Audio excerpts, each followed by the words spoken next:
Some nights, loneliness cuts deeper than any blade, and Elsbeth knew this truth well after 20 years of empty rooms and silent suppers. At 53, she'd made peace with her solitary life until a dying stranger appeared at her cottage door on the worst storm of the season. She pulls him inside and tends his wounds with the care she once gave her lost child. "You're mine now," she tells him gently while stitching him back together. But Elsbeth doesn't know she's just spoken ancient vampire magic. The wounded man is Dorian, the most powerful vampire alive, and her simple words have bound him to her forever. He's been running from a war between his kind, but now he belongs to a lonely herbalist who has no idea what she's done. What happens when kindness becomes the strongest magic of all? Before we jump back in, tell us where you're tuning in from, and if this story touches you, make sure you're subscribed, because tomorrow I've saved something extra special for you. The poem, storm-touched stone gargoyle above Elsbeth's door, had weathered 3 centuries of wind and rain, its worn features seeming to watch over all who passed beneath. Local children whispered it moved when no one was looking, but Elsbeth had never seen it stir in all her years. She found comfort in its constant presence, much like the rhythm of her days in the fog-draped hamlet of Millhaven. Morning always began the same way.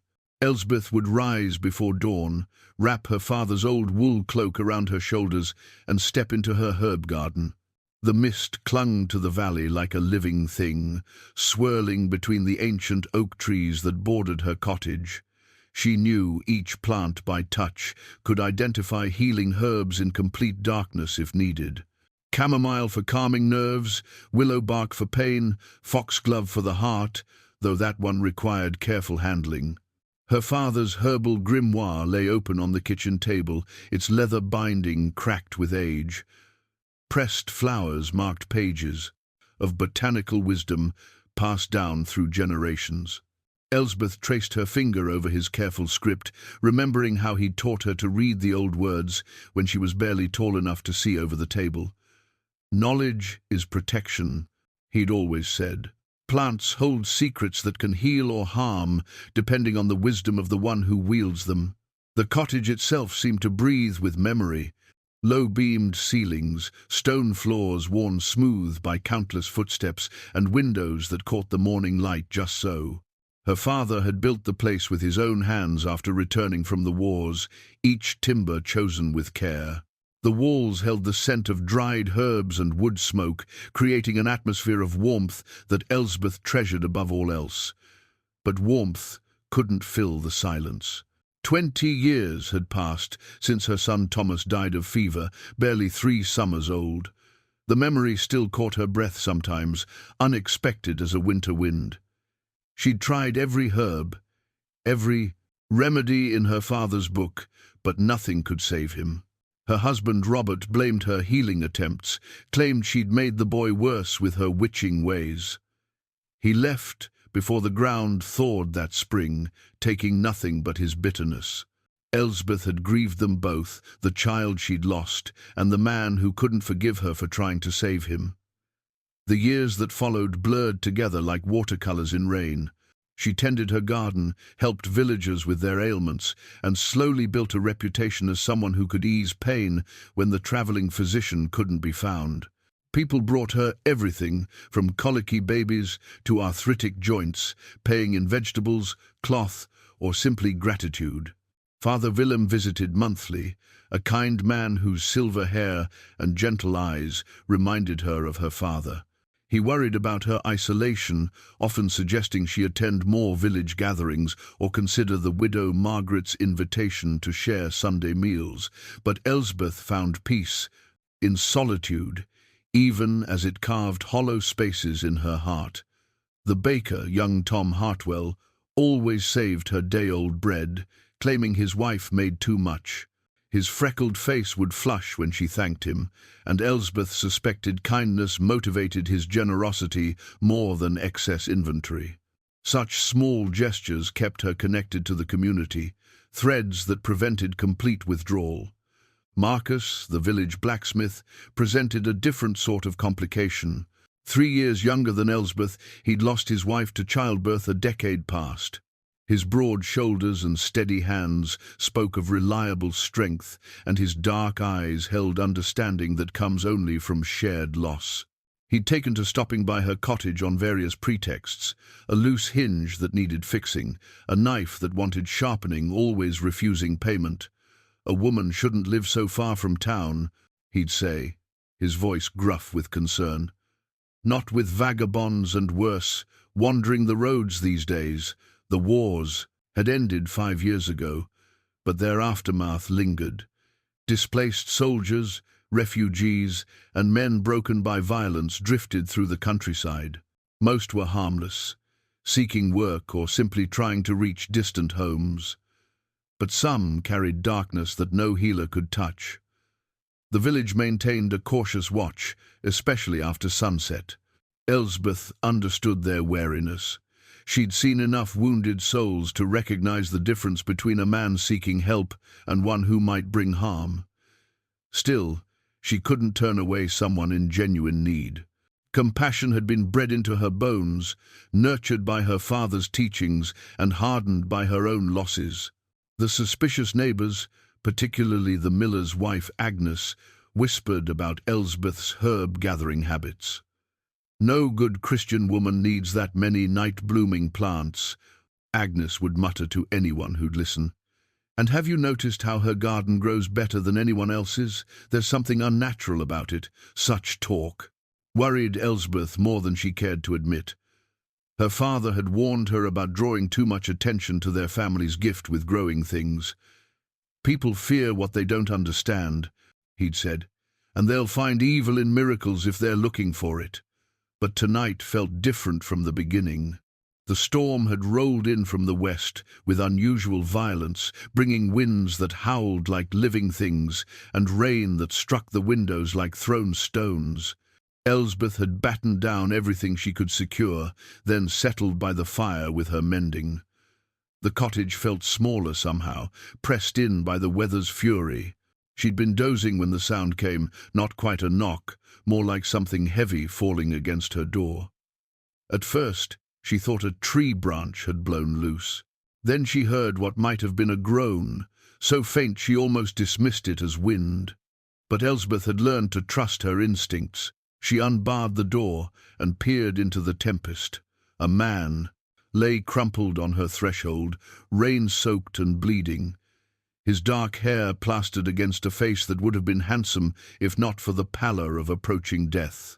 Blood seeped from wounds she couldn't immediately identify, staining the stones beneath him crimson.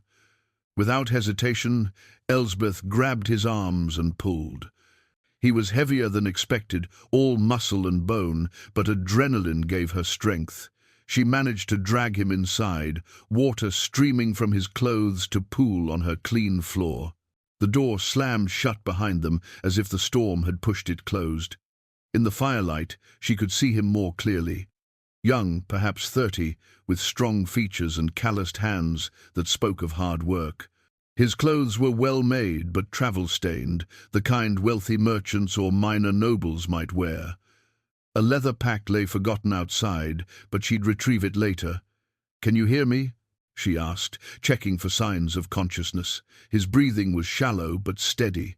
She pressed her fingers to his throat and felt his pulse fast but strong. Whatever had injured him, he wasn't gone yet. Working quickly, Elsbeth gathered supplies. Hot water, clean cloth, her father's surgical tools, and every healing herb she could think of. The wounds were strange, 3 parallel gashes across his chest, too precise to be from an animal, but too clean to be from a blade. She'd seen injuries from claws, teeth, knives, and swords. These looked like none of them. As she cleaned the blood away, something remarkable happened. The wounds began closing before her eyes, not rapidly, but far faster than should be possible. She blinked hard, certain exhaustion was playing tricks on her vision. But no, the torn flesh was definitely knitting together. "What in heaven's name are you?" she whispered. The stranger stirred at her voice, eyelids fluttering. For a moment she glimpsed eyes like winter sky, pale blue shot through with silver. Then consciousness faded again, leaving him peaceful in sleep. Elsbeth sat back on her heels, studying this mysterious man who healed like no mortal she'd ever seen. Fear should have driven her to wake Father Willem or fetch Marcus. Instead, she felt an overwhelming urge to protect this stranger from whatever had hurt him. "Well," she said aloud, because talking helped her think. "You're certainly not going anywhere tonight. I suppose that makes you mine to care for now." As the words left her lips, the cottage seemed to shiver, not from wind, but something else entirely. The fire flared brighter, casting dancing shadows on the walls. Outside, flowers that shouldn't bloom until spring began opening their petals in defiance of the storm. But Elsbeth noticed none of these signs. She was focused entirely on the wounded man who'd appeared like an answer to prayers she'd been afraid to voice. For the first time in 20 years, her cottage held another heartbeat besides her own. The loneliness that had wrapped around her like winter fog began to lift, replaced by something she'd thought lost forever purpose.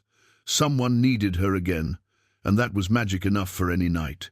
She pulled a blanket over the stranger and settled in a chair beside him. Tomorrow would bring questions and decisions, but tonight was for healing. Outside, the storm raged on, but inside her cottage, something precious and fragile was beginning to grow.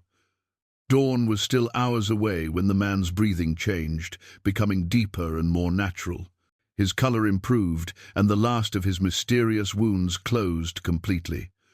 Whatever force healed him was far beyond her understanding, but Elsbeth felt grateful rather than frightened. She dozed fitfully in her chair, waking every time he stirred. Once, she thought she heard him murmur something in a language she didn't recognize. Another time, his hand moved restlessly, as if reaching for something just out of grasp. "Rest now," she whispered, smoothing his damp hair. "You're safe here. Whatever you're running from can't reach you in my home." The stranger's breathing steadied at her touch, and Elsbeth felt a strange satisfaction. Whatever this man was, whoever had hurt him, she would see him through to full healing. It was what her father would have done. It was what her heart demanded. As the first pale light of dawn crept through her windows, Elsbeth finally allowed herself to sleep deeply. Neither of them noticed how the cottage had changed during the night, how the herbs in her garden grew lusher, how the very air hummed with new energy, how the ancient gargoyle above her door had turned its stone face inward as if to watch over what lay within. The binding had begun, though neither of them understood what that meant yet. Elsbeth woke to find winter-blue eyes, watching her with the intensity of a hunting hawk. The stranger lay exactly where she'd left him, but everything about his stillness suggested coiled strength rather than weakness. She sat up quickly, her neck protesting the night spent in the chair. "You're awake," she said, smoothing her rumpled skirts. "How do you feel?" "Alive." His voice carried an accent she couldn't place, cultured but with rough edges. "Thanks to you, I believe." When he tried to sit up, Elsbeth pressed a gentle hand to his shoulder. "Slowly now. You lost a great deal of blood." But even as she spoke, she could see no evidence of his injuries. Where deep gashes had marked his chest, only faint silver lines remained. His color was healthy, his breathing strong. No mortal man healed so completely in a single night. "What's your name?" she asked. "Dorian." He paused, as if deciding how much truth to share. "Dorian Blackthorn. I'm a traveling merchant." The hesitation didn't escape her notice, nor did the quality of his clothes, now that she could examine them properly. The fabric was too fine, the cut too precise for any merchant she'd known, and his hands, while calloused, bore no stains from handling goods or counting coins. "What happened to you?" Elsbeth moved to the hearth, stirring the morning porridge. "Those wounds, I've never seen anything like them." Dorian's jaw tightened. "Bandits. 3 of them attacked me on the road. They had unusual weapons." Another lie, though spoken smoothly. Elsbeth had tended enough victims of banditry to know what those wounds looked like. These had been something else entirely. "Well, whoever they were, they're gone now," she said diplomatically. "You're safe in my cottage."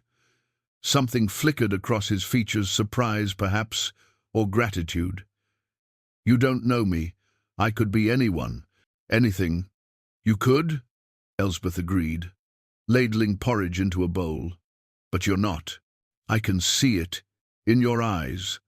She brought him the food, noting how his gaze followed her every movement. Not with suspicion, exactly, but with the alertness of someone accustomed to danger. When their fingers brushed as he accepted the bowl, a strange warmth travelled up her arm. Dorian felt it too. She saw his sharp intake of breath, the way his eyes widened slightly. But he said nothing, focusing on the porridge with an intensity that suggested he hadn't eaten in days. "This is good," he said after several spoonfuls. "I haven't tasted anything so." He paused, searching for words. "So comforting in longer than I care to remember." The simple compliment pleased her more than it should have. Elsbeth busied herself tidying the cottage, acutely aware of his presence. The space that had felt too large for one person suddenly seemed almost intimate with two. When he finished eating, Dorian stood carefully. He was taller than she'd expected, with the lean build of a swordsman. Whatever his true profession, it involved more than handling ledgers. "I should go," he said.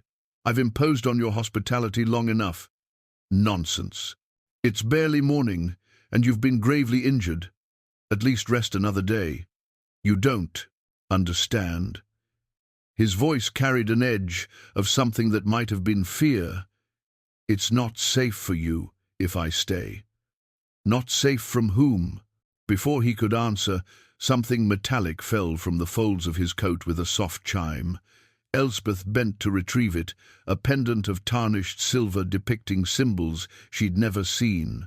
The metal felt warm in her palm, and for a moment the cottage seemed to darken as if clouds had covered the sun. Dorian went very still. "Give that back." The sharpness in his tone made her look up. His winter eyes had taken on an almost luminous quality, and something in his expression sent a chill down her spine. "Of course." She extended the pendant, but as their hands touched again, images flashed through her mind, blood and darkness, creatures with fangs and claws, a great hall filled with the scent of death. She gasped and nearly dropped the chain. "What was that?" she whispered.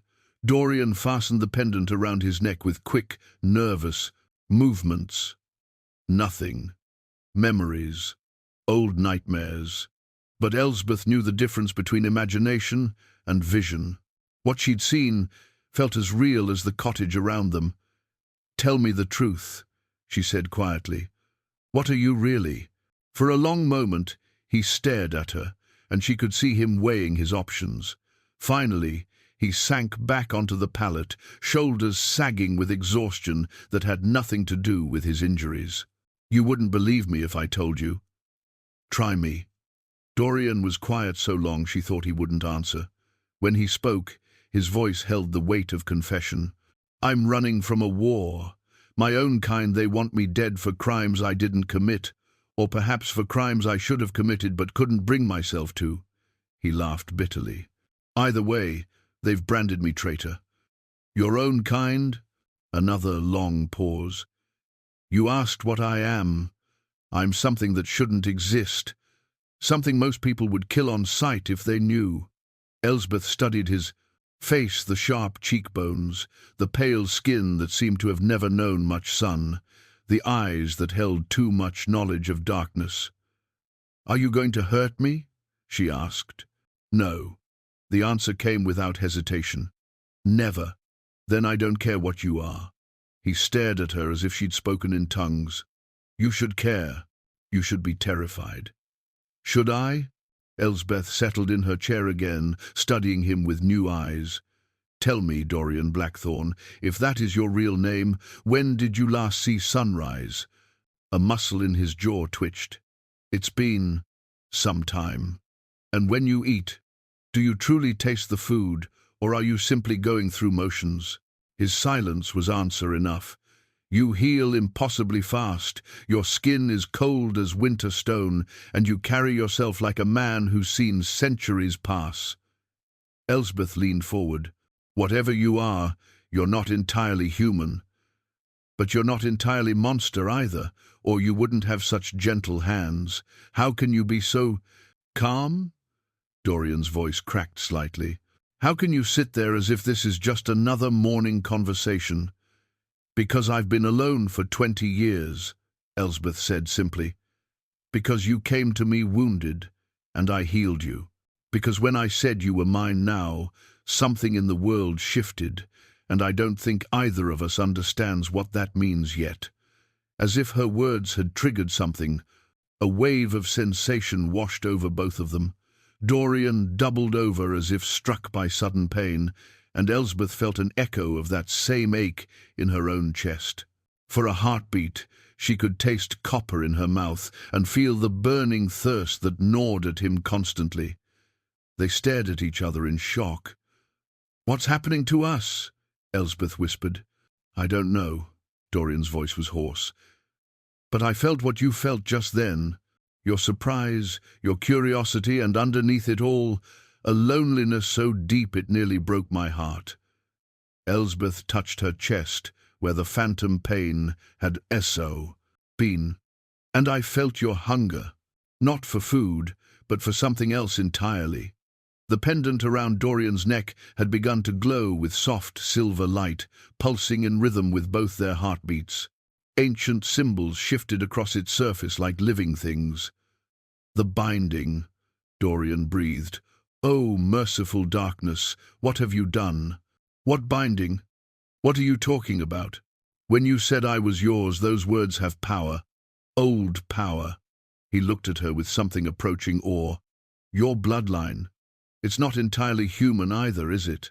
Elsbeth thought of her father's unusual gift with growing things, her own ability to sense illness and injury, the way plants seemed to thrive under her care in ways that defied nature. "I don't know," she admitted. "My father never spoke of it directly, but there were always whispers." Outside, she could hear voices approaching the baker's boy making his morning deliveries, probably bringing her the day-old bread. But when Dorian heard those voices, his entire body tensed like a bowstring. "They can't see me," he said urgently. "Not yet. Not until I understand what's happening." Without thinking, Elsbeth moved to the window and waved to young Tom Hartwell. "Just leave the bread by the door, dear. I'm not feeling quite myself this morning." The boy nodded and moved on, but not before glancing curiously at the cottage windows. Had he seen Dorian's shadow? Sensed something amiss? "He suspects," Dorian murmured. "Suspects what?" "That something has changed. The binding, it alters things around us. People will notice, even if they don't understand why." Elsbeth felt a chill that had nothing to do with the morning air. "What does that mean for us?" "It means," Dorian said grimly, "that our troubles are just beginning." As if summoned by his words, a raven landed on her windowsill, its black eyes fixed on Dorian with unmistakable intelligence before it cawed once and flew away. "They've found me," he whispered. "My enemies. They're coming." The pendant's glow intensified, and Elsbeth felt another wave of shared sensation. This time it was fear. Pure, stark terror that her safe little cottage might become a battlefield. But underneath that fear was something else, a fierce protectiveness she hadn't felt since her son died. Whatever Dorian truly was, whatever dangers followed him, she would not let them take him from her. The binding, whatever it meant, had already made that choice for both of them. The moonstone mortar and pestle had belonged to Elsbeth's grandmother, though she'd never understood why it sometimes glowed with inner light when she ground certain herbs. Now, as she prepared a mixture of willow bark and meadowsweet for Dorian's lingering aches, the ancient stone pulsed with soft luminescence that seemed to respond to his presence. "That's not normal," Dorian observed, watching the light dance across the carved surface. Nothing about the past day has been normal, Elsbeth replied, continuing to work the pestle in steady circles. But it's never hurt anyone before. 3 days had passed since Dorian's arrival, and the cottage had settled into a rhythm that felt both foreign and familiar. He insisted on helping despite her protests, mending loose shutters with strength that bent iron nails like twigs. His movements held a fluid grace that spoke of weapons training, though he claimed to be a merchant. The lies didn't trouble her anymore. Everyone carried secrets, and his were clearly born of necessity rather than malice. What did trouble her were the children's reports. Mrs. Blackwood saw him again last night. Young Tom Hartwell had whispered that morning when she collected her bread. The shadow man by your garden fence. Standing still as stone he was, just watching the cottage. Elsbeth had glanced toward Dorian, who stood by the window with tension radiating from every line of his body. His hearing was far keener than any mortal's. He'd caught every word. Children see shadows everywhere, she'd told Tom gently, especially after storms. But she knew it wasn't imagination. Something watched her cottage from the tree line each night, and Dorian's growing agitation suggested he knew exactly what it was. Now, grinding herbs while he paced her small kitchen like a caged wolf, Elsbeth decided to address the matter directly. Whatever's out there, are they the ones hunting you? Scouts, he confirmed grimly, testing the perimeter, looking for weaknesses. They won't attack openly, not yet. But they're evaluating the situation. What situation? Dorian paused his pacing, running a hand through his dark hair.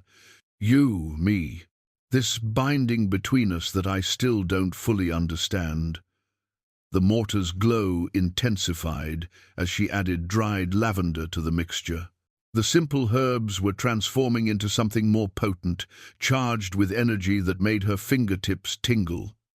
Perhaps understanding isn't the most important thing right now, Elsbeth said carefully. Perhaps acceptance is enough.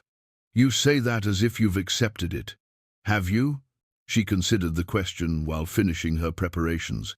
Had she accepted that her quiet life was forever changed? That the man she'd taken in was something beyond her comprehension? That her own bloodline apparently carried power she'd never suspected? I've accepted that you matter to me, she said finally. More than seems reasonable after such a short acquaintance. Dorian went very still. Elsbeth.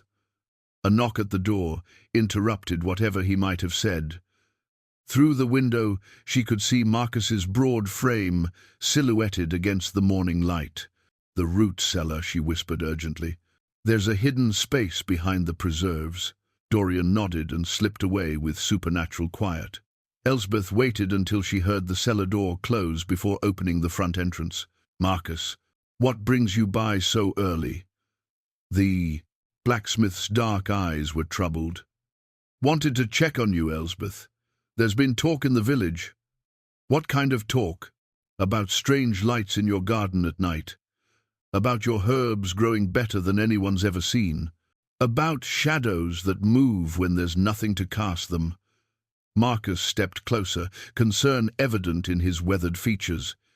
People are starting to wonder if there's something unnatural happening here. Elsbeth's heart sank.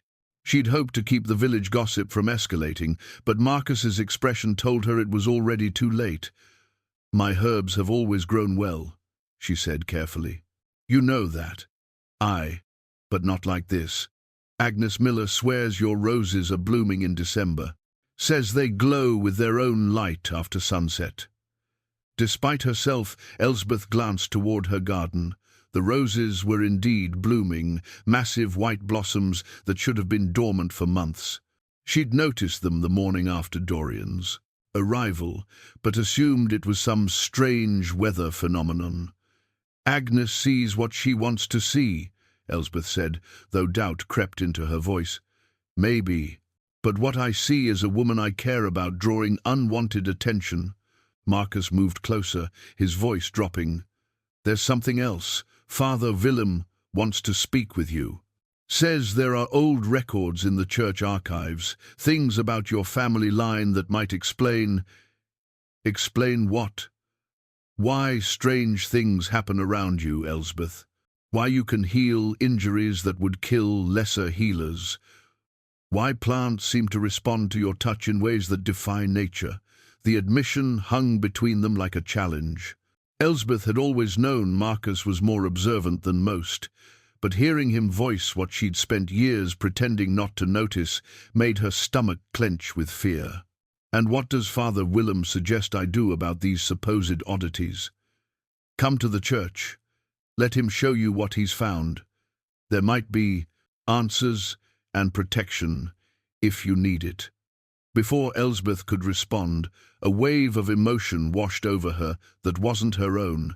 Jealousy, sharp and unexpected, followed by a protective fury that made her gasp. From the root cellar came the faint sound of splintering wood. Marcus's eyes narrowed. What was that? Just the wind. Old cottage, you know. Always creaking and settling, but Marcus wasn't fooled.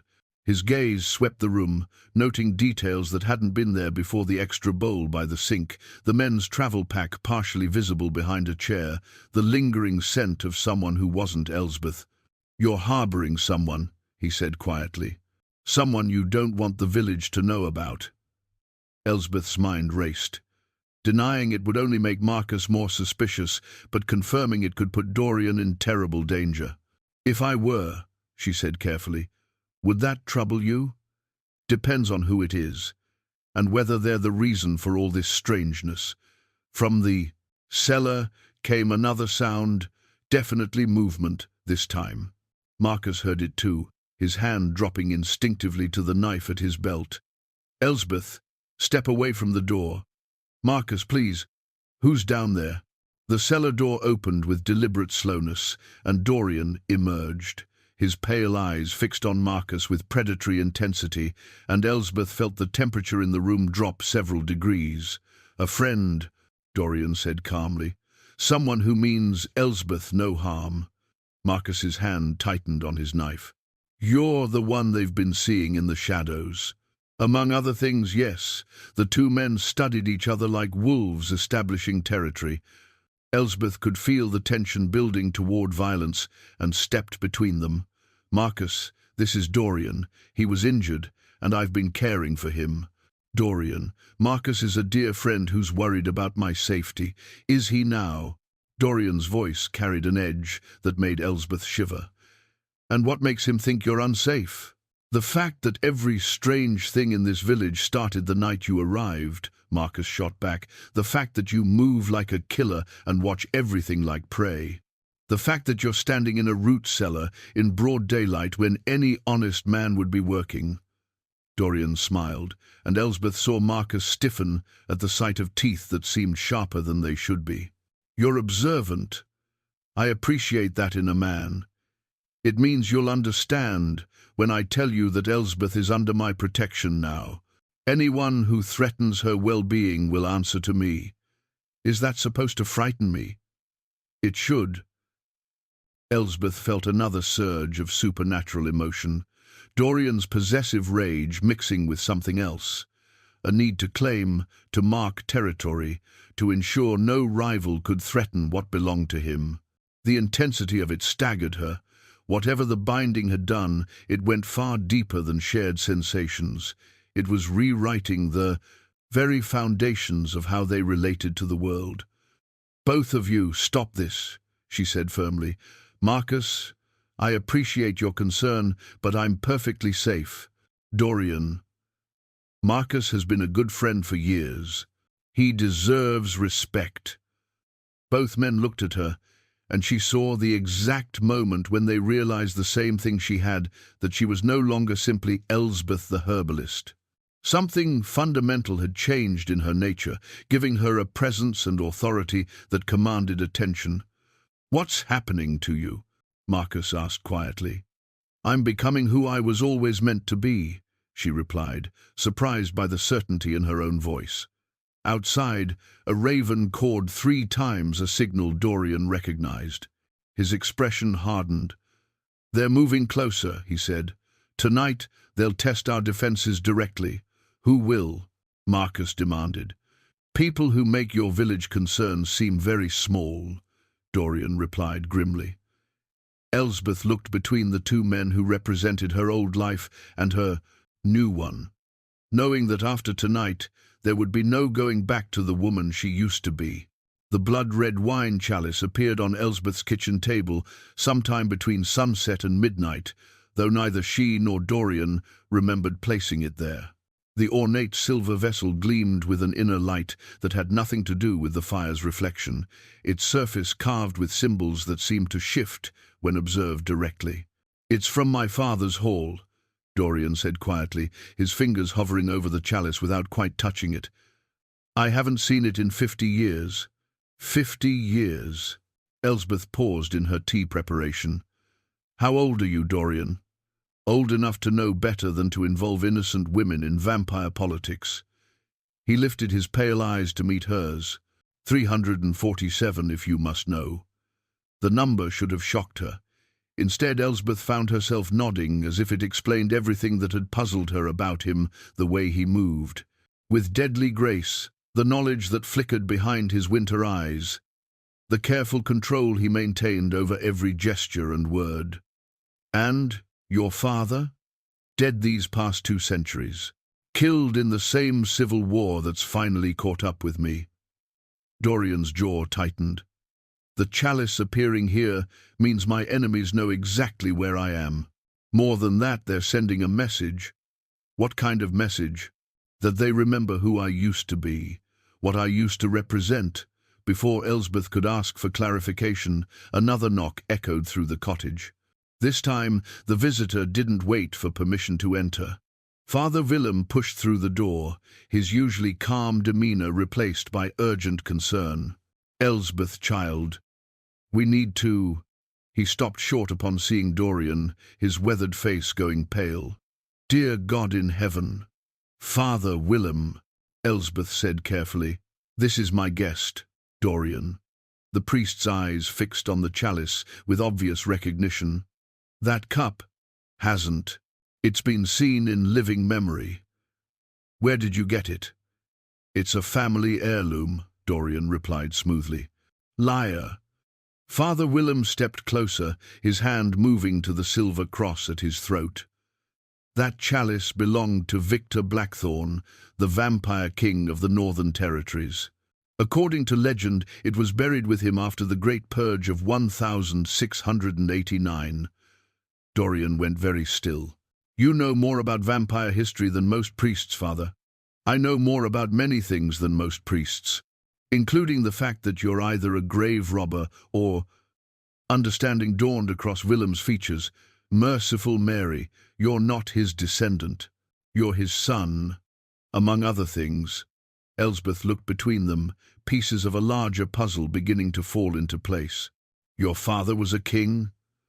"The king," Dorian confirmed grimly. "And when he died, the succession war began. It's been raging ever since." Father Willem sank into a chair, uninvited, his face grave.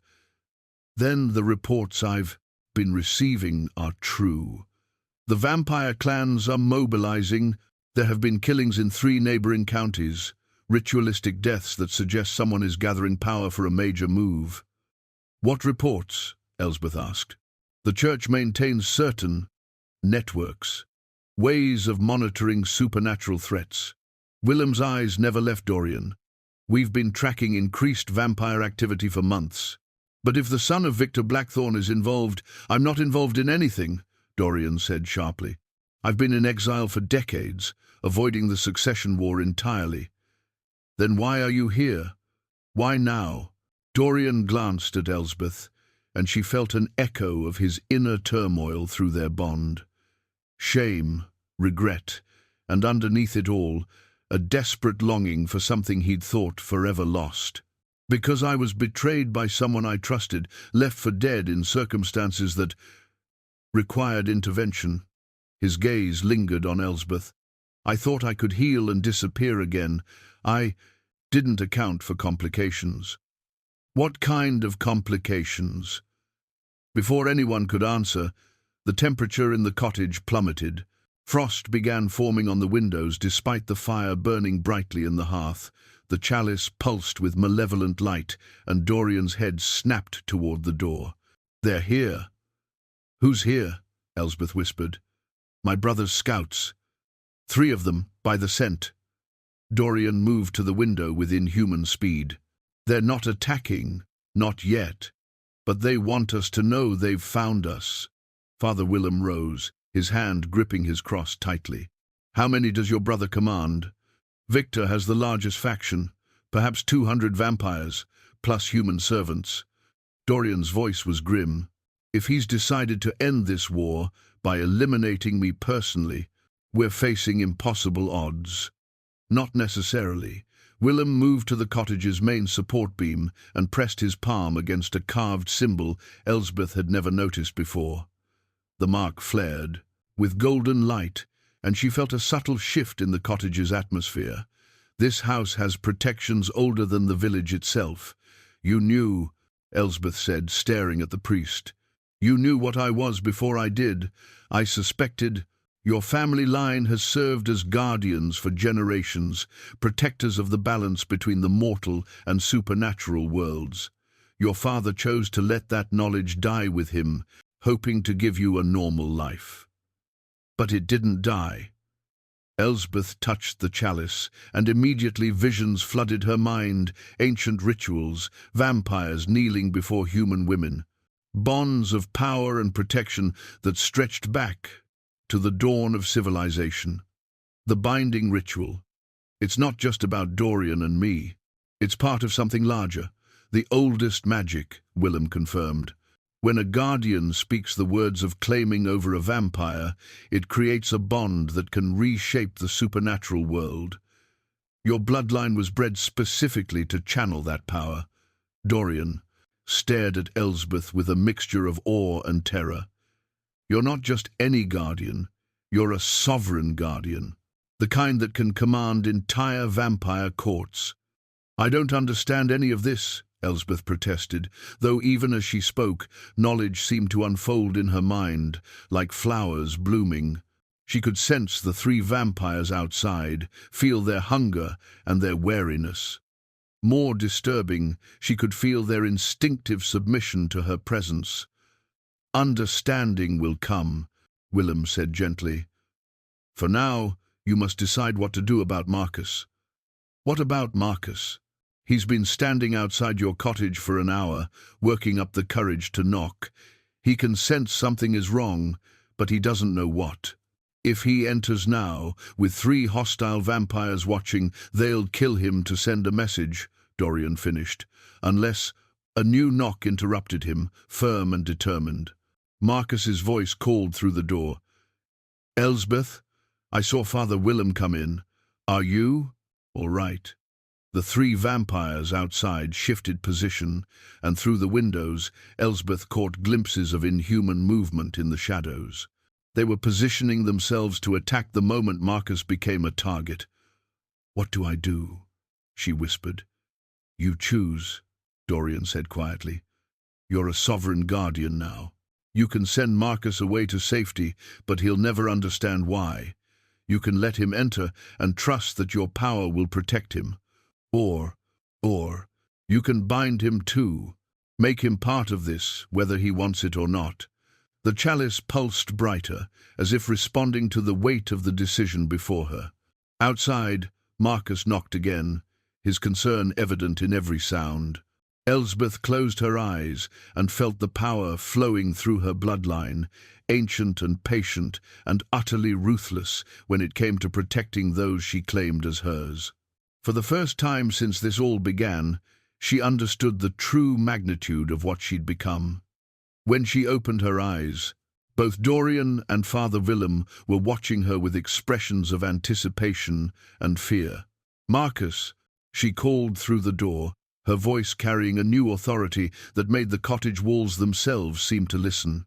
"Come in, but know that entering here tonight will change your life forever." The door opened, and Marcus stepped inside. The moment his foot crossed the threshold, the cottage's protections flared, and Elsbeth felt her power expand to encompass one more soul under her guardianship. Outside, the vampire scouts retreated into the darkness, but not before one of them released a cry that echoed across the countryside like a hunting horn. The war had officially found them. The ancient oak walking staff lay hidden beneath the floorboards of her father's study, wrapped in oiled leather that had protected it for decades. Elsbeth traced the carved protective runes with trembling fingers, feeling power thrum through the wood like a living heartbeat. Each symbol pulsed with golden light as her touch awakened magic that had slumbered since her father's death. He knew this day would come, Father Willem said quietly, watching her examine the staff. Your father spent years preparing for the moment when you'd need to embrace your true heritage. Marcus sat in stunned silence, still processing what he'd witnessed when the cottage's protections had flared around him. The golden light had wrapped him like warm honey, and for a brief moment he'd felt connected to something vast and ancient. Now he stared at Elsbeth as if seeing her for the first time. You're not entirely human, he said finally. None of this is coincidence. No, Elsbeth agreed, setting the staff aside to continue searching through her father's hidden cache. It appears my family has been guarding this village and others like it for generations. She pulled out leather-bound journals, silver amulets, and vials of what looked like liquid starlight. Her father's careful script filled page after page with observations about supernatural creatures, protective rituals, and detailed genealogies that traced her bloodline back 7 centuries. The Thornfield line, she read aloud from one journal, sworn to maintain the balance between worlds. When darkness rises, a guardian must stand. When ancient powers wake, they must be bound or banished. Dorian moved closer, his pale eyes fixed on the genealogy charts. Your ancestor, Morgana Thornfield. She's mentioned in vampire histories as the woman who ended the blood wars of 1347. How? By binding the 3 most powerful vampire lords to her will, then forcing them to negotiate peace instead of slaughtering each other. Dorian's voice held a note of awe. The binding lasted for over 200 years. It's considered one of the greatest magical achievements in recorded history. Father Willem nodded grimly. And now her descendant has bound the son of Victor Blackthorn. The supernatural world will take notice. A new sound interrupted their conversation, the low, mournful call of a hunting horn echoing across the moors. Marcus went rigid, his hand moving instinctively to his knife. What was that? Victor's forces, Dorian said, moving to the window. They're announcing their presence. Traditional vampire protocol before a formal challenge. Challenge to what? To me, to my right to exist. Dorian's jaw tightened.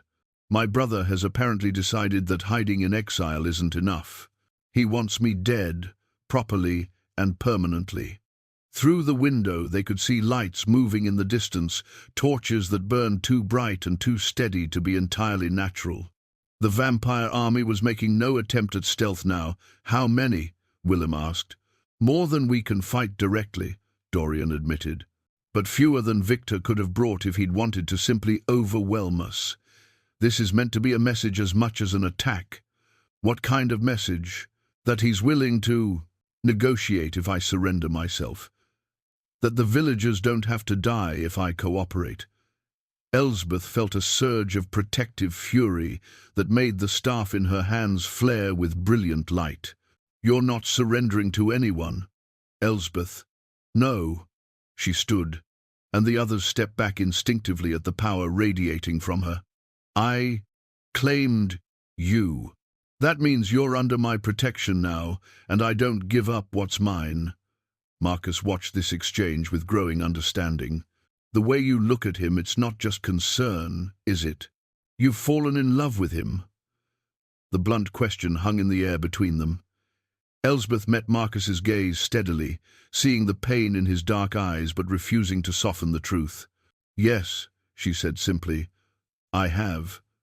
even knowing what he is, because of what he is, because of what we are together. Marcus was quiet for a long moment, processing this final blow to whatever hopes he'd harbored. When he spoke again, his voice carried the weight of acceptance. Then I'll help you protect him, not because I understand any of this, but because I understand you. And if he's what you choose, then I'll stand with you both. Dorian stared at the blacksmith with something approaching respect. You're a better man than I gave you credit for. Don't mistake this for friendship, Marcus replied bluntly. I'm doing this for Elsbeth, not for you. Before Dorian could respond, the cottage shuddered as something large struck the outer walls. Father Willem's protective wards flared, holding the structure together, but cracks appeared in the ancient stone. They're testing our defenses, Willem said grimly. The wards will hold, but not indefinitely. Not against a sustained assault. Another impact, this one strong enough to rattle the windows. Through the glass, they could see shapes moving with inhuman speed around the cottage's perimeter. We need to get the villagers to safety, Elsbeth said, her mind racing. If this escalates... It's too late for that, Dorian interrupted, pointing toward the village. Look, lights were going out one by one in the cottages below. Not the natural darkness of families retiring for the night, but the sudden, complete blackness that comes when supernatural fear takes hold. Victor's forces are already in the village, Willem breathed. They're using terror tactics to flush out potential threats. What kind of threats? Anyone with even a trace of supernatural heritage, anyone who might side with us, anyone who might... A scream cut through the night, high and desperate. Then another. Through their shared bond, Elsbeth felt Dorian's anguish as innocent people suffered because of his presence. I have to end this, he said, moving toward the door. No. Elsbeth's voice cracked like a whip, and Dorian found himself unable to take another step. The binding held him frozen in place. We end this together, or not at all. Elsbeth, people are dying, and more will die.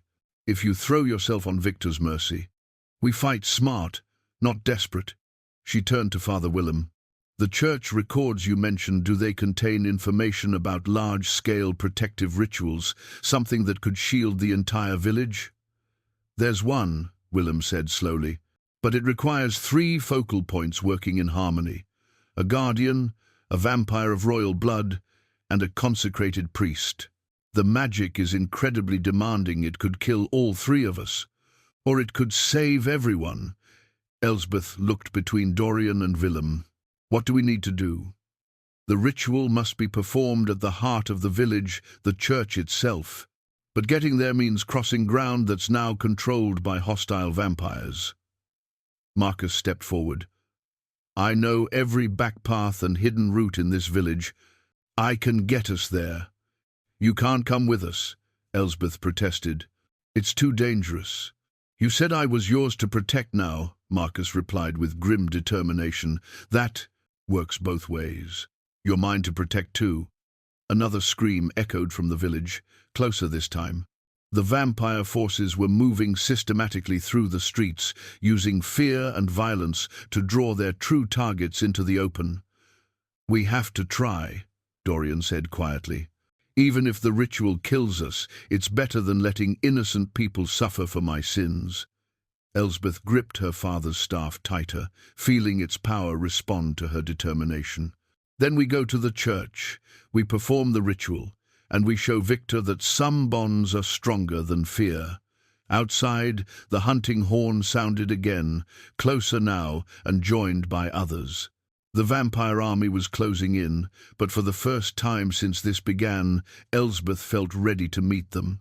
She was no longer just a village herbalist trying to protect one wounded stranger. She was a sovereign guardian claiming her birthright, and she would not let her people fall while she drew breath. The mirror of truth lay beneath centuries of dust in the church vestry, its obsidian surface reflecting nothing until Elsbeth's fingers traced the silver runes along its edge. Then the black glass shimmered like dark water, and she saw Dorian's true form for the first time. Gone was the pale but essentially human man she'd grown to love. In the mirror, he appeared as something altogether more magnificent and terrifying. Skin like moonlight stretched over predatory grace, eyes that burned with silver fire, and yes, fangs that gleamed like polished ivory. Wings of shadow and starlight spread from his shoulders, marking him unmistakably as vampire royalty. "Now you see what I really am," Dorian said quietly, standing behind her in the mirror's reflection. "Still think you can love a monster?" Elsbeth studied the image, noting how his otherworldly beauty was tempered by the obvious weight of centuries, the sorrow that etched lines around those burning eyes, the careful way he held himself apart, even in his true form. "I see. Someone who's been alone for too long," she said finally. "Someone who's forgotten that monsters are made by their choices, not their nature." The relief that flickered across his reflected features made her heart ache. They'd made it to the church by following Marcus through forgotten tunnels that honeycombed the hillside beneath Millhaven. Father Willem had been waiting for them in the sanctuary, silver artifacts arrayed on the altar like weapons of war. The protective ritual they planned would require precise timing and absolute trust between all participants. But first, Elsbeth needed to understand exactly what she was binding herself to. "The village council met in emergency session," Willem reported grimly. "They voted to demand your surrender, Elsbeth. Agnes Miller convinced them that all this supernatural activity stems from you harboring an unnatural creature." "Agnes," Marcus spat. "That woman sees evil in her own shadow." "She's not entirely wrong," Dorian said, his reflection beginning to shift back toward human appearance in the mirror. "I am unnatural, and my presence here has brought death to your village. 3 families dead so far," Willem confirmed.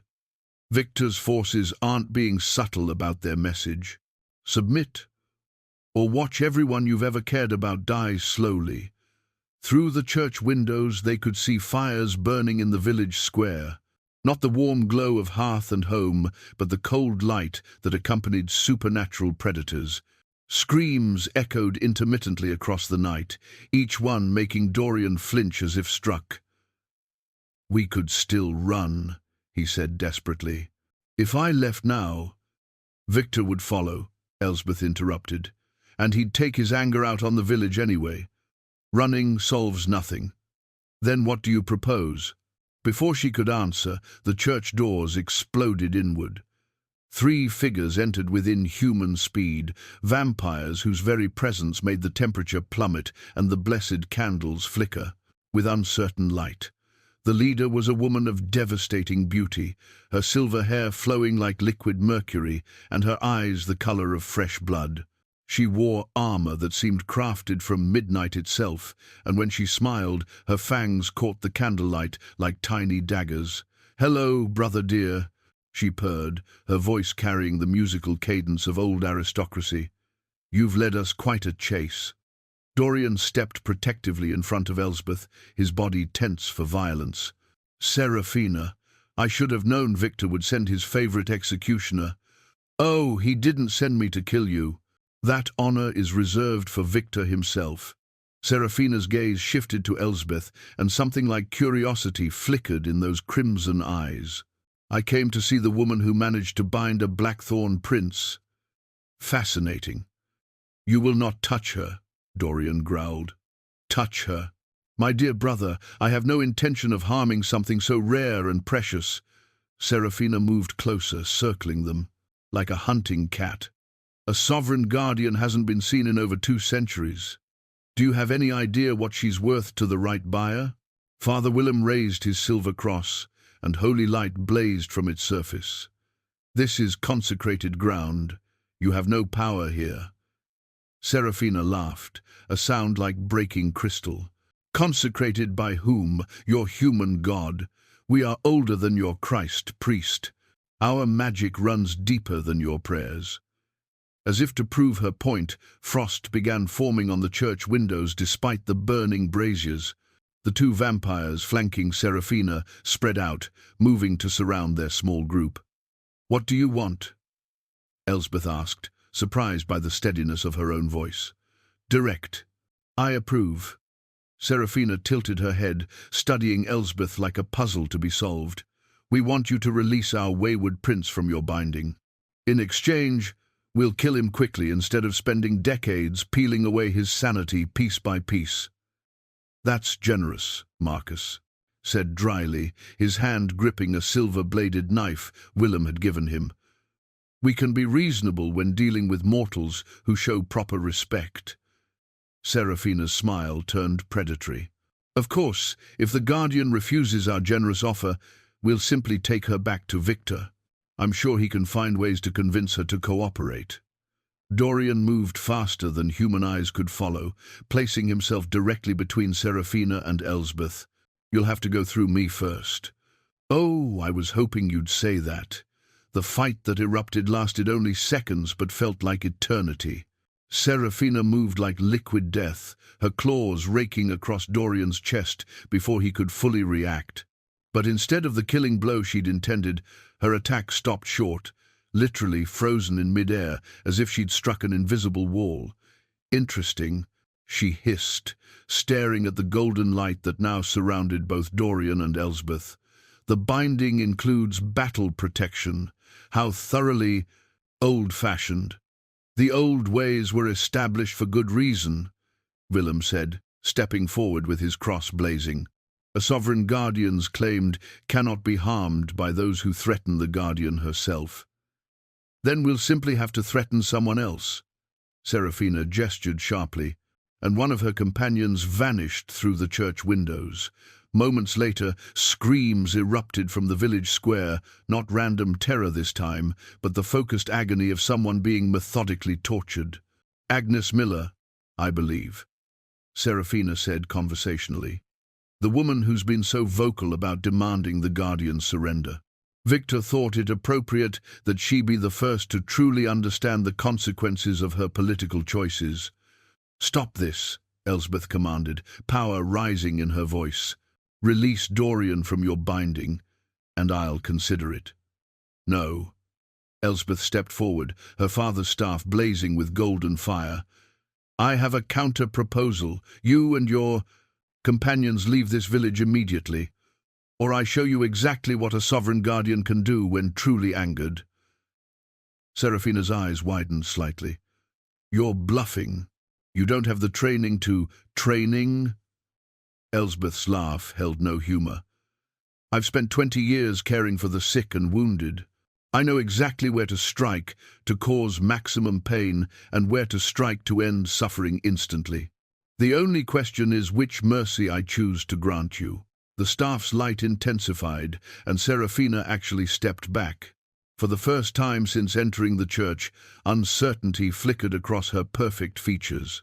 "You would declare war on all vampire kind for the sake of one exile." "I would burn the world down for someone I love," Elsbeth replied calmly. "The only reason you're still breathing is that Dorian has asked me to show restraint." "She means it," Dorian said quietly. "Serafina, you've seen what guardian magic can do. Don't test her limits." For a long moment, the vampire lieutenant weighed her options. Then she smiled again, but this time the expression held genuine respect rather than mockery. "Victor underestimated you. Both of you." She gestured to her remaining companion. "We withdraw for now, but this isn't over." The old compact between vampires and guardians was broken for good reason. The last guardian, to fully embrace her power, nearly destroyed our entire species. "Then perhaps your species should learn to behave itself," Elsbeth suggested mildly. Serafina laughed despite herself. "Oh, I do hope you survive what's coming. You're going to be absolutely fascinating to watch." The vampires departed as quickly as they'd arrived, leaving only the scent of winter roses and the echo of supernatural violence. But their message was clear: this had been reconnaissance, not a true attack. The real battle was yet to come. The crown of thorns appeared at midnight on the church altar, materializing from shadow and starlight like something summoned from the depths of forgotten history. Its twisted metal frame gleamed with dark power, each thorn carved from what looked like crystallized blood.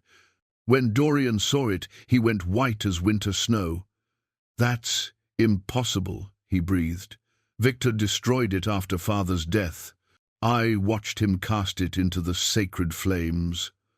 Father Willem approached the crown cautiously, his weathered hands hovering over the artifact without quite touching. "Not destroyed. Hidden.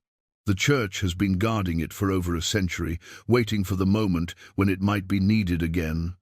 "The church?" Elsbeth stared at the priest who'd been her spiritual advisor for years. "You've been hiding a vampire crown in our village church?"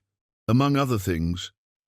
Willem's smile held secrets that stretched back centuries. "Did you think it coincidence that a sovereign guardian's bloodline settled in a village with such ancient protections? Your family was drawn here for a reason, Elsbeth. This place has been a sanctuary for supernatural refugees since before Christianity came to these shores." Through the church windows, they could see Victor's army assembling in the village square. Vampires moved between the cottages like living shadows, their inhuman grace making even simple movement look like a deadly dance. At their head rode a figure that could only be Victor himself, tall and commanding, with the kind of presence that made mortals instinctively bow their heads.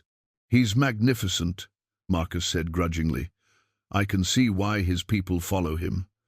"They follow him because they fear him," Dorian corrected. "Victor rules through terror and displays of absolute power. He's everything our father tried not to be." "Your father?" Elsbeth turned to study Dorian's profile in the candlelight. "You've never told me about him." "Because there was nothing good to tell. He was a monster who happened to wear a crown. The vampire courts were relieved when he finally died until they realized that his sons were worse." "Both sons?" Dorian's jaw tightened. "Victor and I, we were competitors before we were brothers.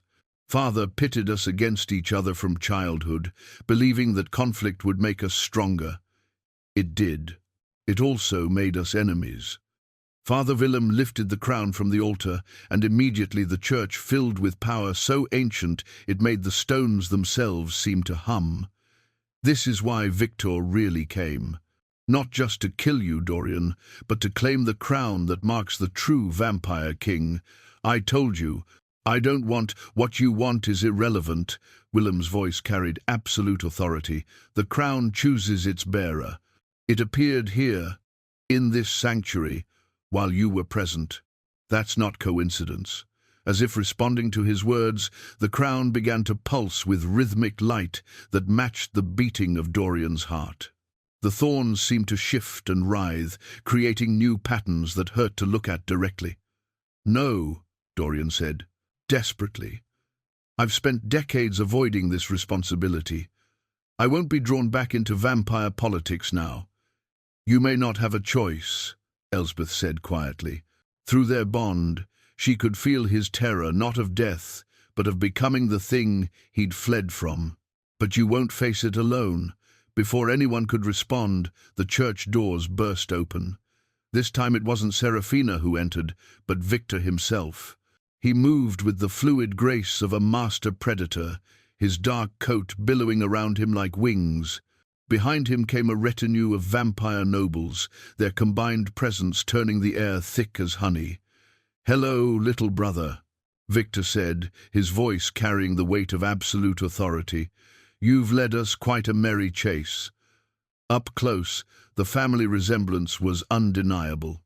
Victor shared Dorian's pale beauty and winter eyes, but where Dorian carried sorrow like a familiar burden, Victor radiated the cold satisfaction of someone who'd never met a problem he couldn't solve with violence. "Victor," Dorian stepped protectively in front of Elsbeth, "leave these people alone. Your quarrel is with me." "My quarrel?" Victor laughed, the sound like ice cracking. "Brother, you misunderstand the situation entirely. I'm not here to settle old grievances. I'm here to offer you a crown." The statement hung in the air like a challenge. Even the vampire nobles seemed surprised by their leader's words. "I don't want your crown," Dorian said flatly. "Not my crown. Father's crown. The real one." Victor's gaze fixed on the crown of thorns, still glowing in Father Willem's hands. "Did you think I didn't know where the priests had hidden it? I've been watching this village for years, waiting for the right moment." "The right moment for what?" "For you to claim your birthright." Victor moved closer, and Elsbeth felt Dorian tense for violence. "You see, little brother, I've discovered something fascinating in the old records. Father didn't die of natural causes. He was poisoned by someone he trusted absolutely." Dorian went very still. "That's impossible." "Is it? Who had access to his private chambers? Who brought him his evening wine for the last 50 years of his life? Who stood to gain the most from his death? You're lying." "Am I?" Victor smiled, and for the first time Elsbeth saw genuine pain beneath his cold facade. "Our beloved Aunt Morwen confessed everything before I executed her last month. She'd been slowly poisoning Father for decades, weakening him so that when the time came, she could eliminate both of his sons and claim the crown herself."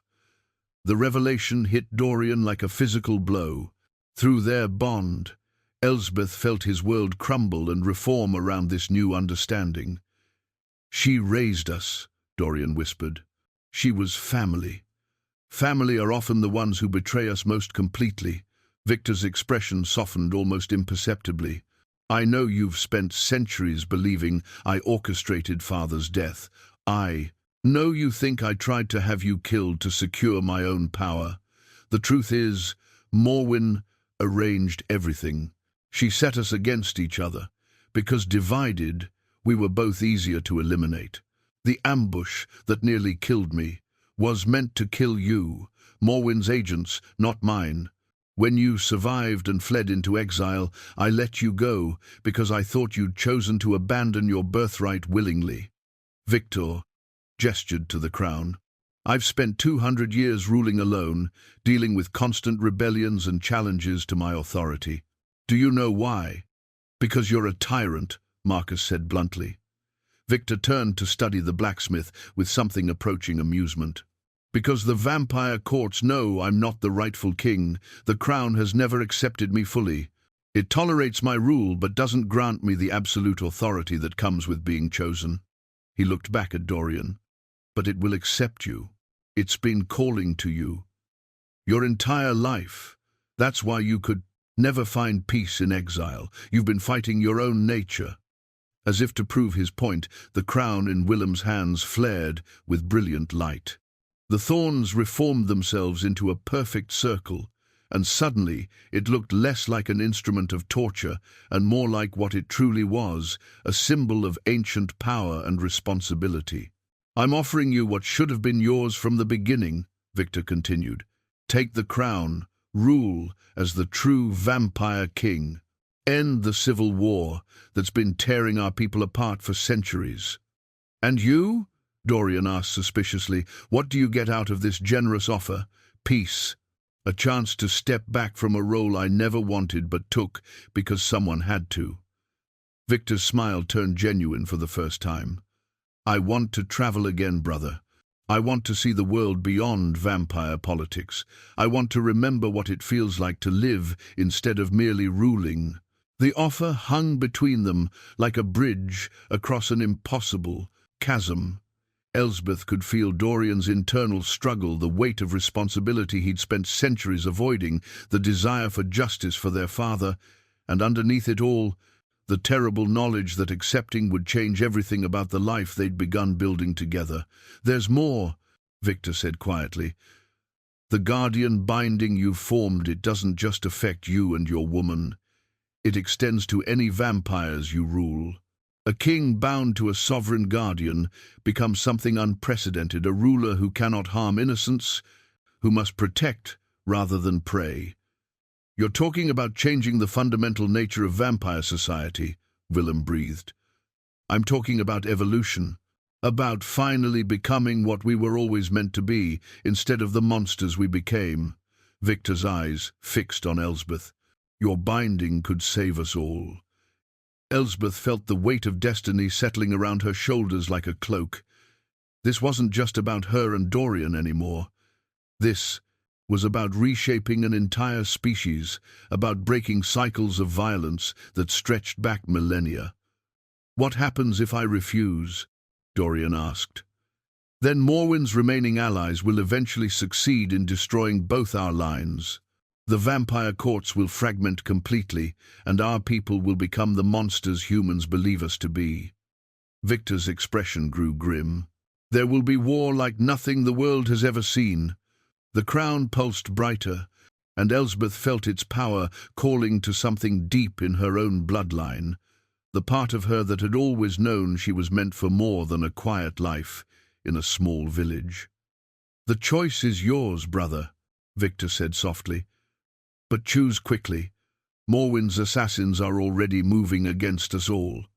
The blade of binding materialized in Elsbeth's hands as dawn approached, its silver surface inscribed with runes that seemed to write themselves across the metal.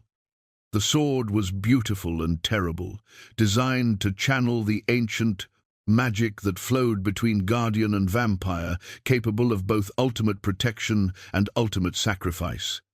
It will kill any vampire it touches, Father Willem explained grimly, unless that vampire is bound to the wielder by magic stronger than death itself. Dorian stared at the blade that could end his existence with a single cut. And if the binding holds, then it becomes the most powerful weapon in the supernatural world. A sword that can cut through any defense, break any curse, sever any hostile magic. Willem's weathered hands trembled slightly as he spoke. But wielding it requires a choice that can never be undone.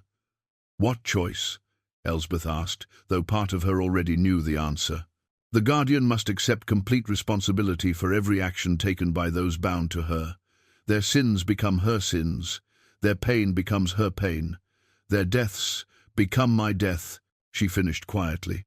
Outside, Morwen's assassins were moving through the village like a plague of shadows. Victor's forces had taken defensive positions around the church, but everyone knew it was only a matter of time before the ancient vampire's centuries of planning reached its culmination. She's been gathering power for this moment, Victor explained, his usual confidence replaced by grim determination.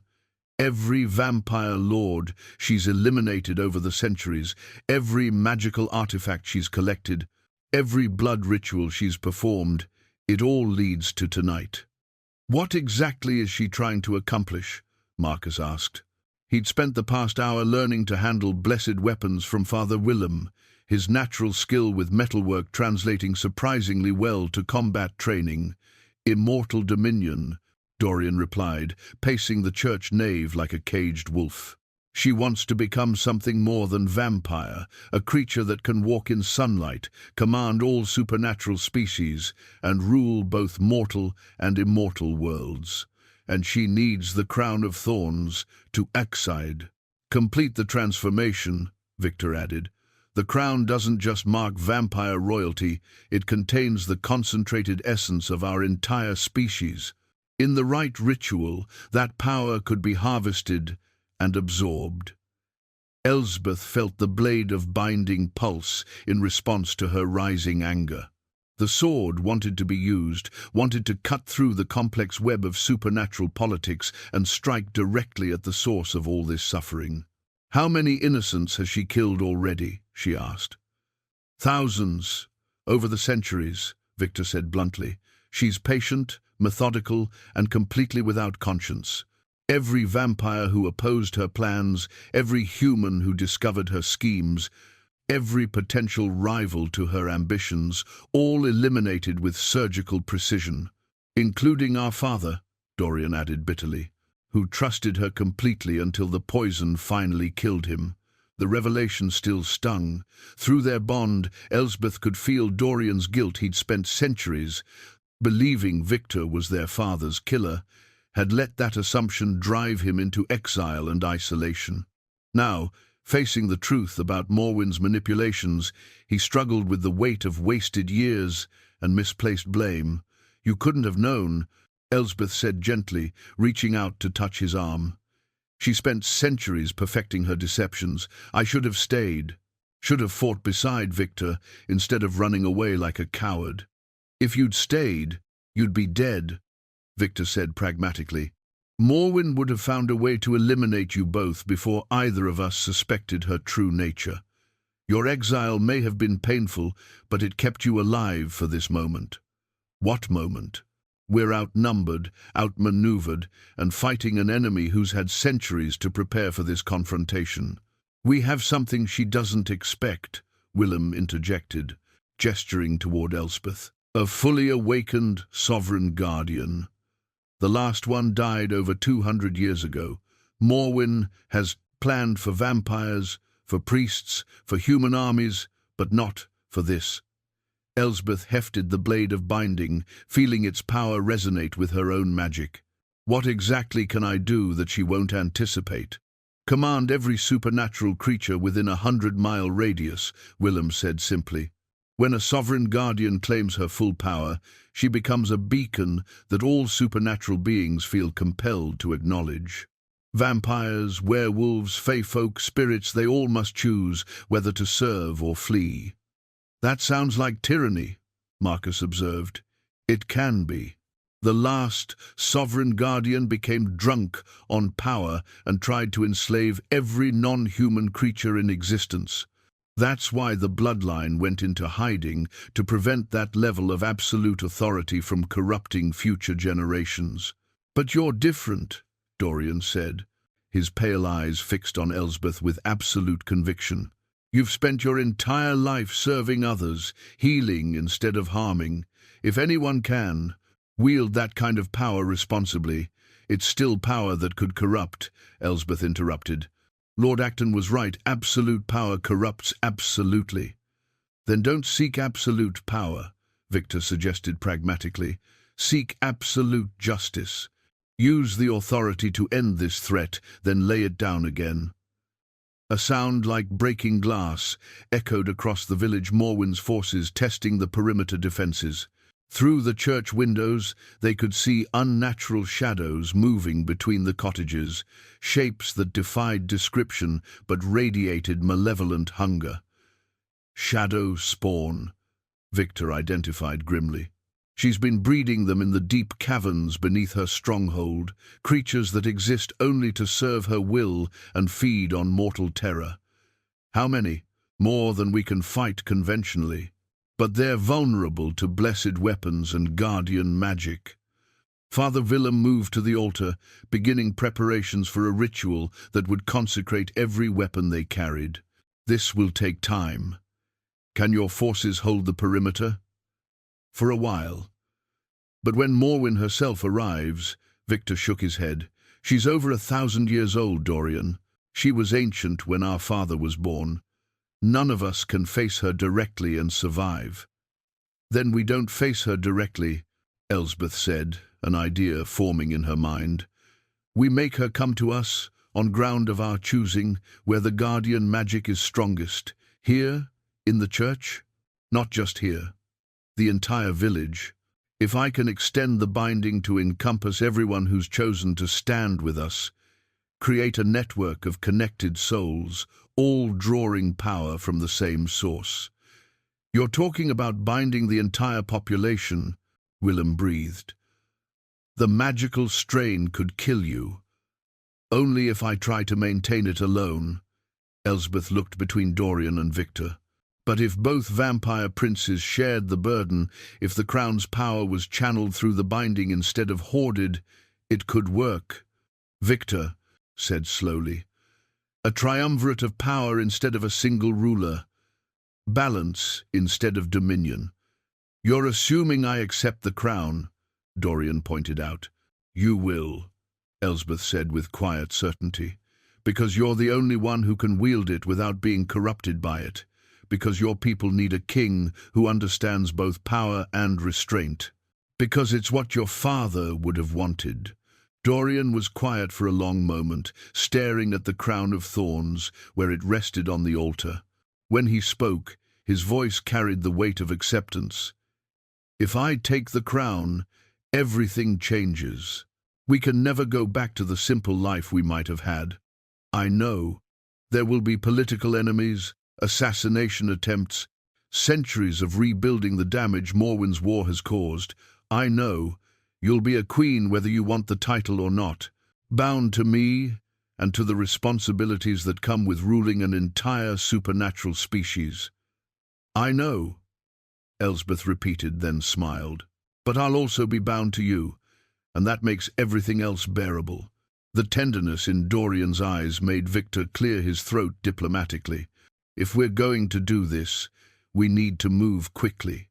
My scouts report that Morwen's main force will reach the village within the hour. Then we prepare for war," Elsbeth said, lifting the blade of binding. "Father Willem, how long for the consecration ritual?" 20 minutes for the weapons, another hour to sanctify the entire village as guardian territory. We may not have an hour. Then we make our stand with what we have," Marcus said grimly, checking his silver-blessed knife. "Better to fight with incomplete preparations than to let evil triumph while we debate strategy." Victor nodded approvingly. "Spoken like a true warrior, I can see why you've won Elsbeth's respect." "I haven't won anything," Marcus replied, "but I'll stand with her regardless. Some things are worth fighting for, even when victory seems impossible."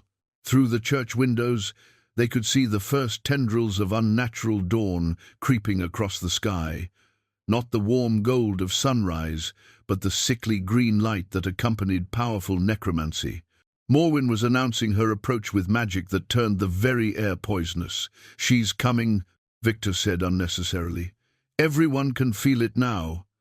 Elsbeth gripped the blade of binding tighter, feeling its power merge with her own. Around her, the people she'd chosen to protect were making their final preparations for a battle that would determine not just their survival, but the future of supernatural society itself.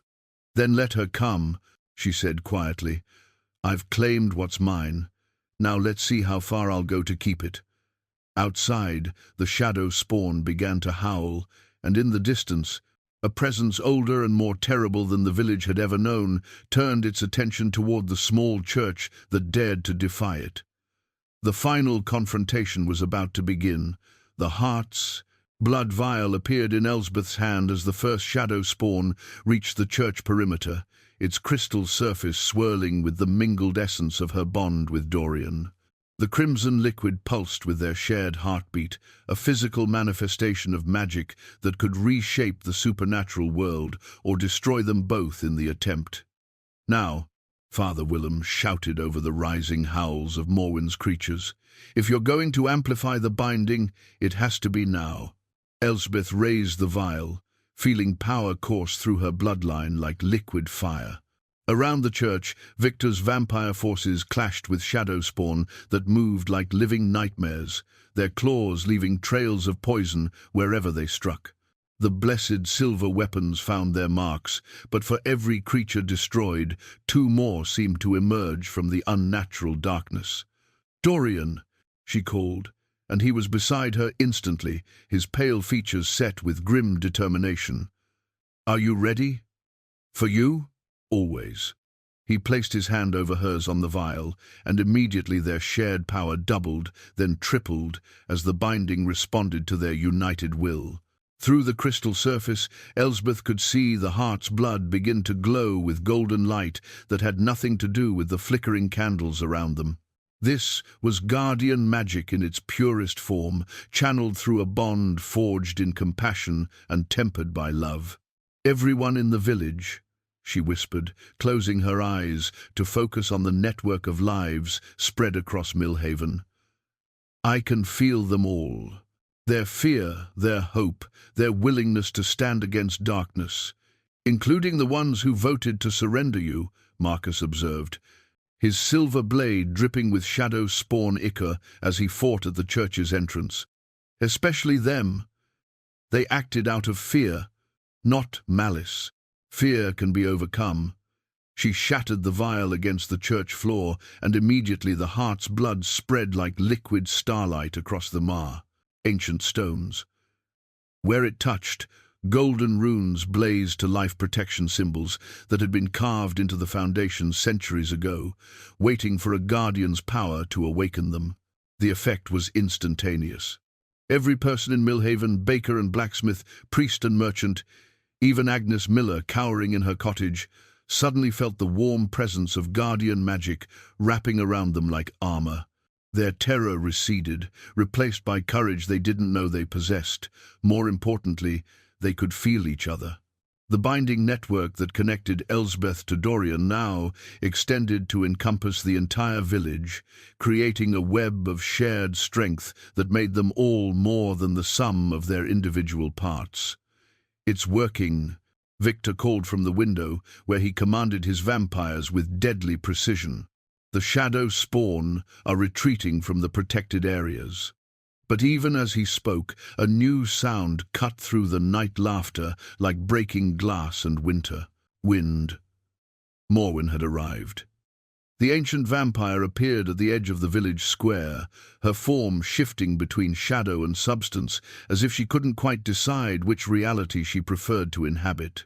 She was beautiful in the way that predators are beautiful. Perfect features, arranged in a face that had never known doubt or mercy. How charming! Her voice carried across the supernatural battlefield with crystalline clarity. A guardian playing house with vampire royalty. "Tell me, little herbalist, do you truly understand what you've bound yourself to?" Elsbeth stepped outside the church, the blade of binding humming with power in her grip. Behind her, Dorian and Victor flanked her position, while Marcus and Father Willem maintained the protective circle around the sanctuary. "I understand enough," she called back. "I understand that you've spent centuries destroying lives to feed your own ambition. I understand that you murdered the man who trusted you most. I understand that you end tonight." Morwen's laughter intensified. Such confidence. "But then, guardians always were prone to self-righteousness. Did you know I killed the last one personally? She made the same brave speeches right up until I tore out her heart." "The last one didn't have what I have," Elsbeth replied calmly. "Oh, and what's that?" "A reason to live that's stronger than my fear of dying." For the first time, uncertainty flickered across Morwen's perfect features. She gestured sharply, and her remaining shadow spawn surged forward in a wave of claws and fangs that should have overwhelmed any defense. Instead, they struck the village's new protective barrier and simply disintegrated. The network of souls bound together by guardian magic proved stronger than ancient necromancy, and Morwen's creatures couldn't touch anyone under Elsbeth's protection. "Impossible," the ancient vampire hissed. "No single guardian has that kind of power." "You're right," Dorian said, stepping forward to stand beside Elsbeth. "A single guardian doesn't, but a guardian bonded to the rightful vampire king, supported by his brother who commands half the vampire nobility, and protecting people who've chosen to trust her with their lives, that's something else entirely." Victor moved to flank them, his own blade gleaming with supernatural sharpness. "Hello, Aunt. Ready to answer for Father's murder?" Morwen's form solidified into something more recognizably vampiric, pale skin stretched taut over predatory bones, eyes like burning coals, and fangs that glittered with centuries of spilled blood. When she moved, reality seemed to bend around her, as if the world itself recognized her as an apex predator. "You think your little binding ritual changes anything?" she snarled. "I am power incarnate. I have devoured the essence of a dozen vampire lords, absorbed the magic of countless artifacts, perfected spells that predate your precious Christianity. And yet," Elsbeth observed, raising the blade of binding, "you're afraid of what we represent. Otherwise, you would have attacked already, instead of making speeches." The truth of it hung in the air between them. For all her accumulated power, Morwen faced something she'd never encountered before, not just a guardian, but a guardian who'd learned to share power instead of hoarding it, who'd chosen love over control, who'd built strength through connection rather than domination. "Very well," Morwen said, her voice dropping to a whisper that somehow carried across the entire village. "Let's see how your precious bonds hold up against 1,000 years of refined hatred."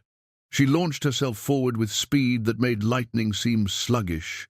Her claws extended to tear out Elsbeth's heart in a single strike. The blow never landed. The blade of binding met Morwen's attack with a sound like thunder, and for the first time in centuries, the ancient vampire found herself matched by an opponent who might actually be strong enough to destroy her. The Phoenix flame lantern burst into existence above the battlefield, its eternal fire casting light that banished shadows and revealed truth in its purest form. Where the supernatural flame touched Morwen's stolen magic, centuries of accumulated power began to burn away like fog before the dawn. "No," the ancient vampire snarled, her perfect features contorting with rage as she felt her carefully hoarded strength beginning to slip away. "I will not be undone by some village herbalist and her pet vampires." But even as she spoke, Elsbeth could see the desperation behind Morwen's fury. The Phoenix flame revealed what the ancient vampire had tried to hide, that for all her stolen power, she was fundamentally hollow inside, a creature that had sacrificed everything human about herself in pursuit of dominion. "You're empty," Elsbeth said, pressing her attack with the blade of binding. Each strike sent ripples of golden light across the battlefield, and where that light touched Morwen, pieces of her stolen magic cracked and fell away like shed skin. "All that power, and you have nothing real to fight for." "I fight for myself. For the right to rule as I see fit. You fight for pride. We fight for love." The difference showed in every aspect of their battle. Where Morwen's attacks were precise but predictable, focused on domination and destruction, Elsbeth fought with the fluid adaptability of someone protecting everything she held dear. The blade of binding sang in her hands, not with bloodlust, but with purpose. Behind her, Dorian and Victor worked in harmony for the first time in centuries, their combined assault forcing Morwen to divide her attention between multiple threats. The brothers moved like mirror images of each other, their fighting styles complementary despite the years of separation. "Marcus, now," Elsbeth called, and the blacksmith emerged from the church with Father Willem beside him. In Marcus's hands was a silver net blessed with every protective ward the priest could manage, while Willem carried a cross that blazed with holy fire. They'd planned this moment carefully. Morwen might be too powerful to defeat through direct confrontation, but she could be contained long enough for the Phoenix flame to burn away her stolen magic completely. "You think mortal weapons can hold me?" Morwen shrieked as the net settled around her shoulders, but when she tried to tear free, the blessed silver held firm, each strand reinforced by the faith of everyone in the village. "Not mortal weapons," Elsbeth corrected, pressing the point of the blade of binding to Morwen's throat. "Mortal love, mortal courage, mortal determination to protect what matters most." Through the village-wide binding, she could feel the strength of every soul in Millhaven flowing into this moment. The baker's determination to protect his family. Agnes Miller's late-blooming courage as she finally chose to trust rather than fear. Marcus's steady loyalty despite the pain of watching her choose another. Father Willem's unshakable faith that good could triumph over ancient evil. All of it poured through the binding network and into the blade of binding, transforming it from mere weapon into something approaching divine judgment. "This is impossible," Morwen whispered, her stolen power continuing to burn away under the Phoenix flame's relentless light. "I am immortal. I am eternal. I cannot be defeated by people who care about each other more than they fear you."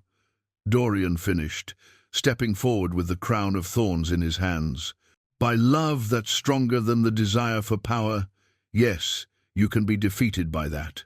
You always could have been.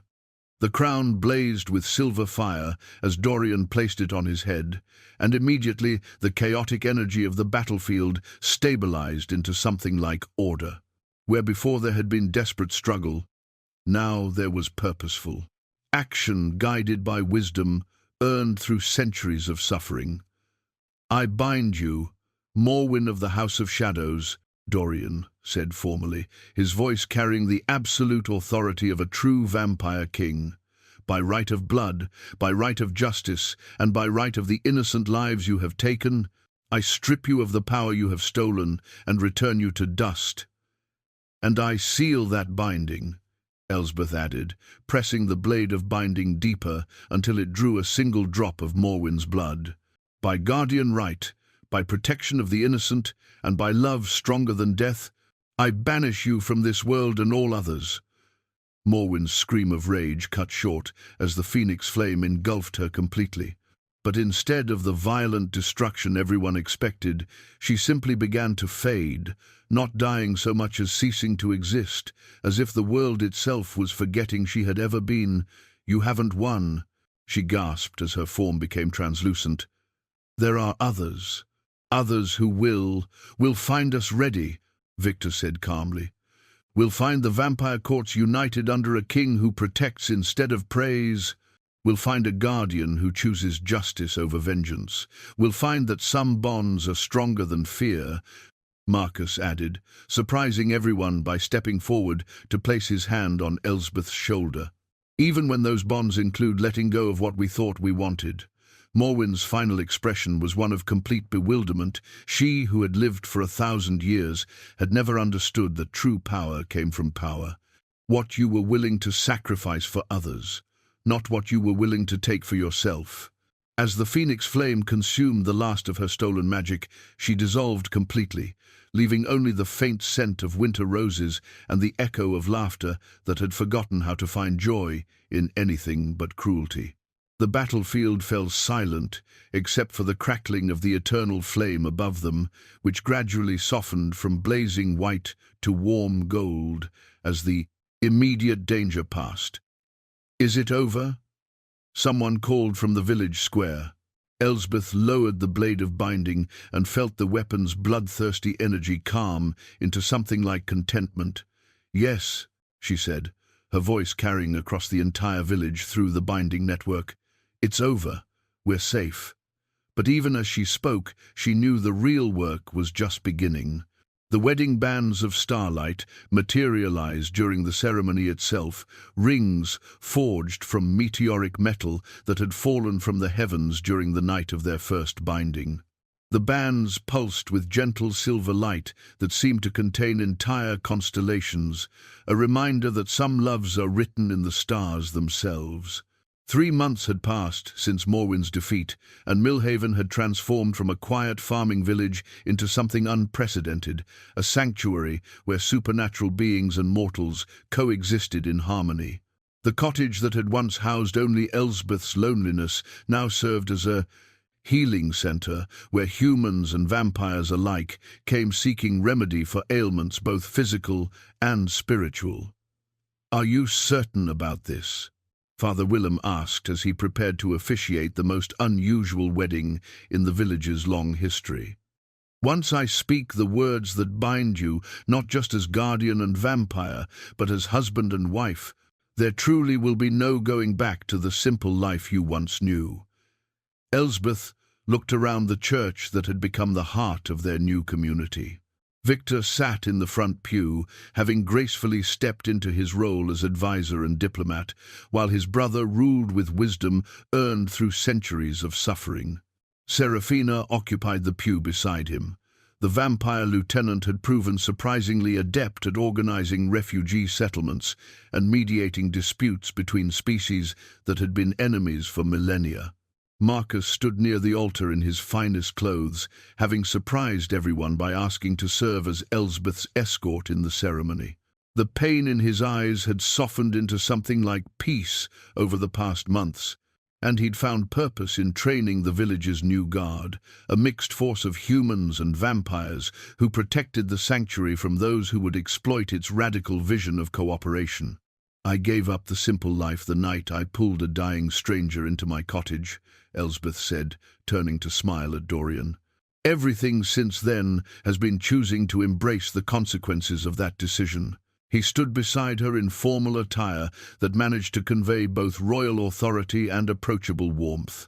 The crown of thorns had transformed during his acceptance of true kingship, the twisted metal becoming a simple circlet of silver and gold that caught light without demanding attention.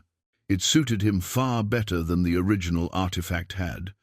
The vampire courts have sent representatives from across Europe, Victor reported quietly. Word of what we've accomplished here has spread faster than we anticipated. Some come seeking alliance, others to test our resolve, but all of them recognize that the old ways are ending. And the human authorities? The church hierarchy remains, skeptical but willing to observe.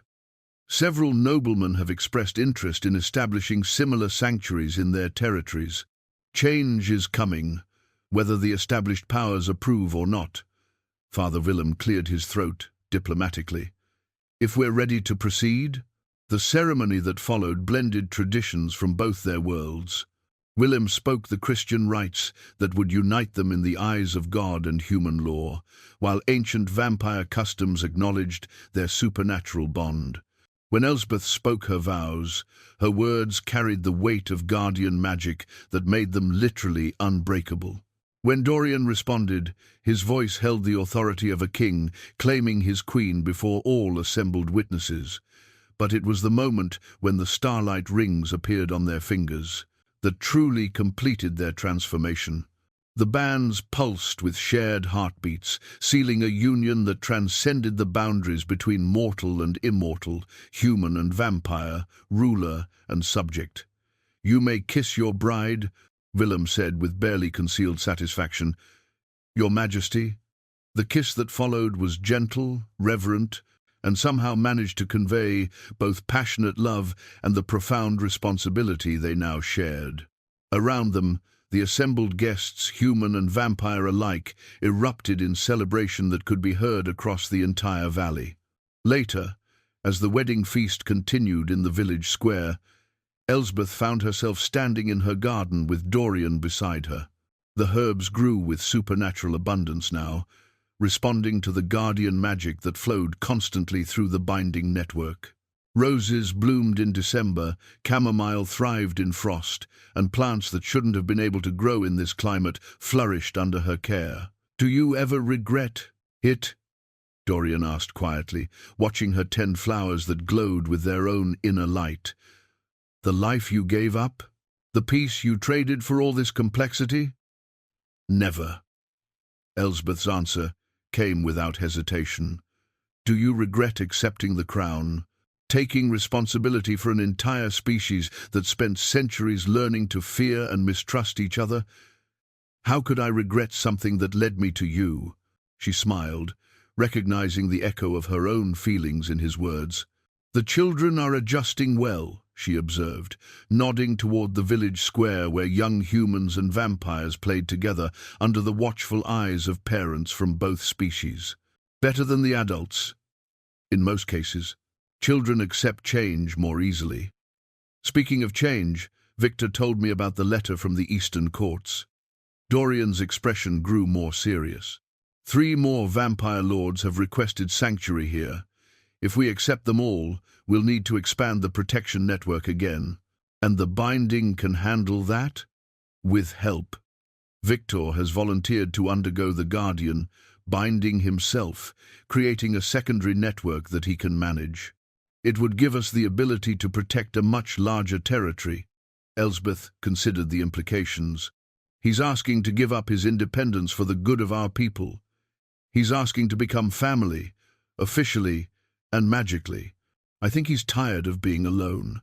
Through the cottage windows, they could see Marcus teaching a group of village children, both human and vampire, how to forge silver into protective amulets. His movements were sure and patient, and for the first time since she'd known him, He looked genuinely content with his place in the world. "We're building something that's never existed before," Elsbeth mused. "A society where predator and prey choose cooperation over conflict, where ancient enemies become family, where love proves stronger than centuries of learned hatred. It won't be easy. There will be setbacks, challenges we can't even imagine yet. But we'll face them together." She took his hand, feeling the starlight ring pulse with warm energy. "All of us, the way family should."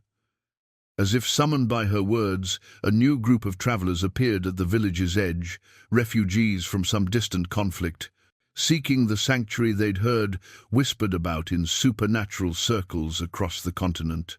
Some were human, others clearly not, but all of them carried the hollow-eyed look of people who had lost everything except hope. Elsbeth felt the binding network stir in response to their need, ready to expand once again to encompass new souls seeking protection and belonging. "Shall we?" Dorian asked, offering his arm.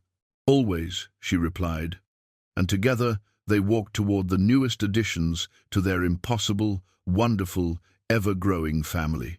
Above them, the Phoenix flame lantern continued to burn with gentle light, a beacon that could be seen for miles by anyone, seeking a place where different worlds could learn to become one.